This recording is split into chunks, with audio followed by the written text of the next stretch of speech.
Well, guys, I got to do a little bit of hunting back in the middle of November. Muzzleloader hunt at Chuck Swan, Sharp's Chapel. And I got to do a few little campfire stories. This is the third and final story of my campfire stories.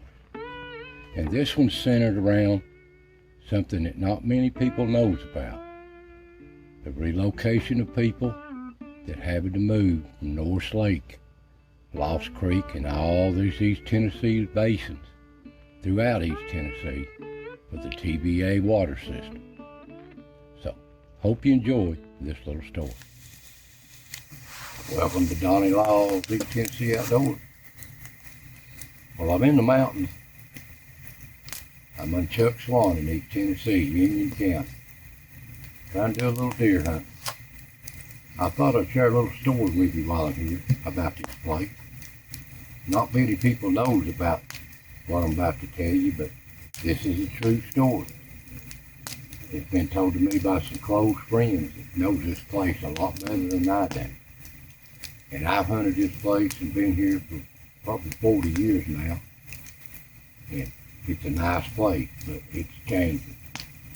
They're logging it something awful.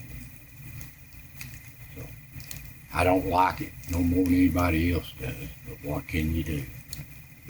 Well, anyway, I'm going to share a little story with you. This place was a booming place back in the early 30s before TVA raised a lake around it, tore the bridges down, cut off all the roads, bought up all the land, and moved everybody out to put in Norris Lake.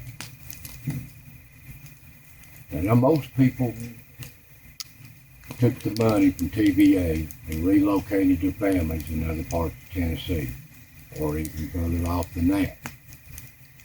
But some stayed to the last. This is all they know. They was born and raised here. They loved this place. Generation after generation handed down to them. And they had nowhere else to go.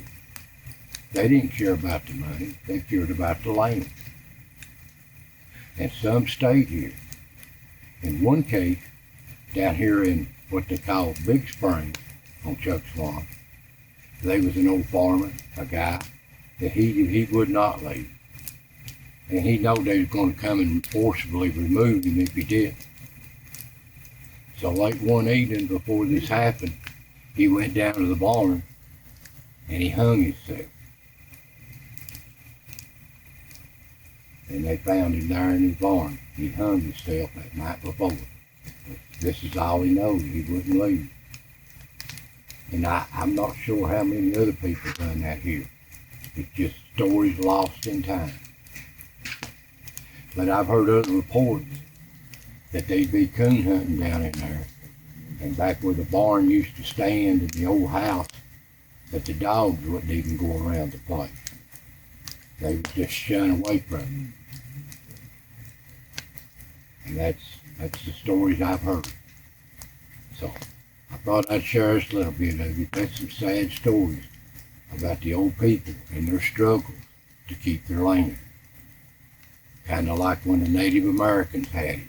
They didn't want to leave it either, but they had no choice. So I thought I'd share that with you. Thanks for listening.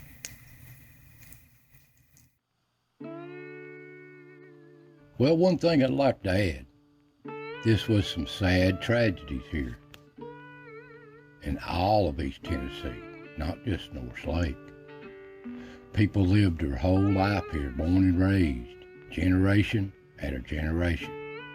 They wanted the land, but they couldn't keep it, no matter how hard they tried. A good story of this is an old movie called The Wild River with Montgomery Clift in it. It's an old movie, but it depicts right around this area and an old woman. She tried tooth and nail to keep her land, but it didn't matter how hard she tried. She couldn't keep it. A lot of people relocated, but a lot of them didn't last long after they relocated. They was heartbroken. So I hope you enjoyed this little story. of TVA removal of people from these Tennessee lakes. So I want to thank you for watching, and I'll see you next time.